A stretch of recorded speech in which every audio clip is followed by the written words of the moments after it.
Hey yo, YouTube. It's me again, Scorp the Engineer, and I'm back with part two of Cuffin.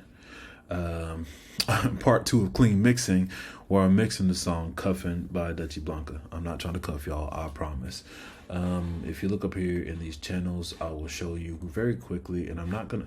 I've made several videos, and they've all ended up too long, like 12 minutes, and I don't want to cover things you don't care about.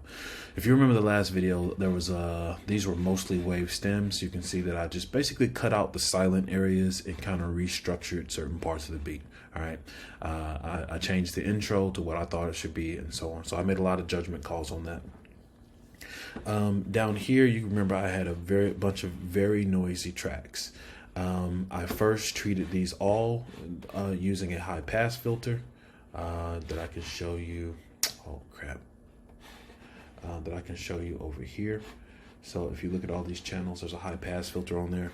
Why did I use a high pass filter? Because the room noise, and this didn't even cut it out, but you can still hear the kick the kick drum, the bleed from the subwoofers, and the kick was coming through the speakers, and it's very noisy over here. So I treated those very quickly by using a high pass filter to just knock off a very big portion of the noise that I was getting before I went back and sculpted the rest of this using a graphic equalizer. Notice in in this over here, there's a boost that is applied. I can cover why this is boosted, and I can also explain to you why it gave me the desired effect, because there's a lot of things that were going on here. This has a lot to do with how it was rolled off and how different EQs perform a little bit differently. Some of them have much wider Q ranges. Some of them create a little bit of overlap. Needless to say, by the time I was or it's useful to say that by the time I was done with the high pass roll off, that removed certain low end qualities from the vocals that I didn't necessarily want to be affected, but I knew that was going to be a thing. And so over here, using this particular graphic equalizer, this isn't boosted. Oh crap, I accidentally hit that. It says this particular frequency was boosted 100%. Now notice this is a multi-band. I love having all these faders because I'm sculpting very specific areas. So anyway, as I did the high pass, it created some hollowness in there, and I went back and I enhanced those frequencies. This graphic equalizer does not perform as strongly as it may look. So just because I have this boosted, it didn't create a ridiculous shift in there, and instead it improved the low end. Now it did bring some back some of the lows into the track, and so you can see that I did a lot of splicing and cleaning up, and I also chose to use fewer layers to hide it a little bit better. Since it was on beat, it did blend quite a bit. By the time I was done with my effects and widening and all this other stuff, you don't hear that bleed coming through in the mix at all. So I know it doesn't look like it makes sense, but trust me, by the time I was done with various things that I did to control it and the various ways that I chose to route it, and target certain frequencies using my EQ and adding also EQs within my virtual mix rack, by the time I was done, those vocals sound nice, a lot thicker. And oh, please tell me that I did not save these changes, because I did not mean to create that issue. Oh lordy. Anyway, so yeah, so the overall track is done. You can see that I threw, and I love this, Flower Audio and the Kratos Maximizer onto my master bus. Why did I add these things? Because I mix low. So if you saw in the last video, I cut everything down to like negative to minus 19 or minus 20, all channels.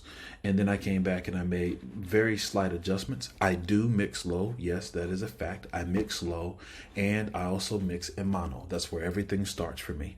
A low volume in mono. And if I cannot hear it at a low volume in mono, if I cannot hear everything, then I have a bad mix. So before I do any panning, I make sure that every sound is audible in mono and a low volume. And so that means that I'm using the level faders, and I'm also using some EQs on different portions and throughout the track to make sure that the frequencies that are the predominant or sweet spots for each one of these instruments or vocals, I want those frequencies to shine through in my mono mix. So I'm using my EQ tool to shape those levels within the frequency ranges, and then that allows everything to come through in mono. And if I can hear it in mono, then before I go into phase 2, I switch this back to stereo, and then I give everything its place in the mix by panning it to the left or to the right within the stereo space. So when I switch from mono to stereo, you have two very strong mixes, and the only thing that changes level-wise is that they get wider. And even if it sounds slightly louder in stereo than it does in mono, I don't necessarily make an adjustment to bring it down. I switch back to mono and I ask myself, does it sound loud enough next to another sample that it's interfering? Is it interfering in any way, in a way that's distracting? And if the answer is no in mono, it's probably not going to be an issue in stereo, more than likely. I did tell you that sometimes you add an effect once you end phase 1 and all your levels, your levels are right.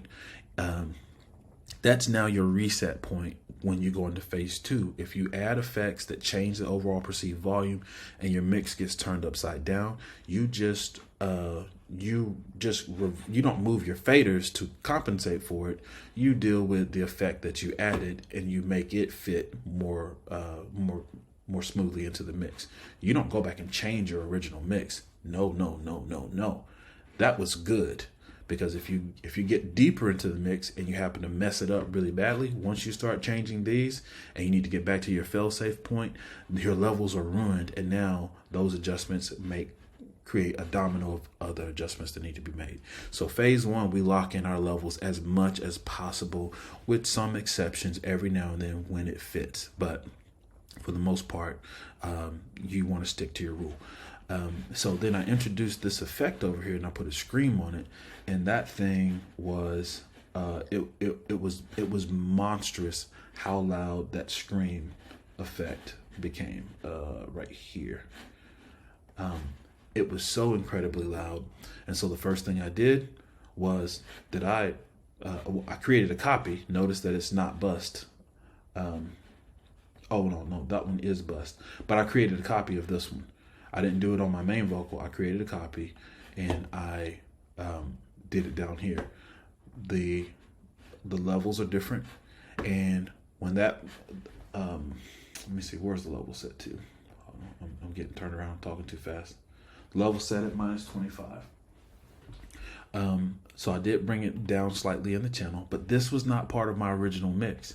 If this particular effect and whatever creative thing I was doing over here, if that messed up my mix because adding this made everything so loud, it shifted. I mean, it's a distortion effect. So that means it manipulated frequencies as well as perceivable volume.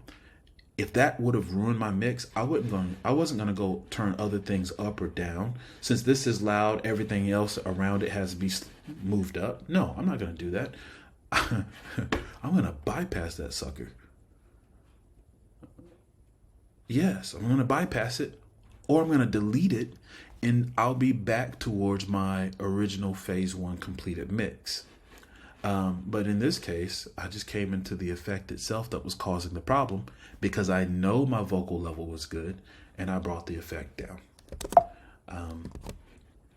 And because this one is, again, phase 2 is mixing for effects, because it is an effect, I can do whatever I want to with this, knowing that it's not going to mess my original mix up. So that's the benefit of mixing in the 2 phases.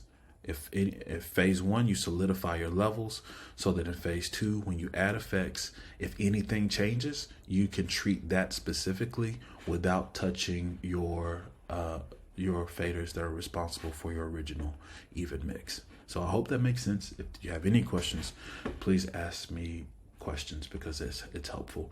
And I would love to share this track with you, but I didn't get the artist's permission. So maybe I can do that in another video. Okay? Peace.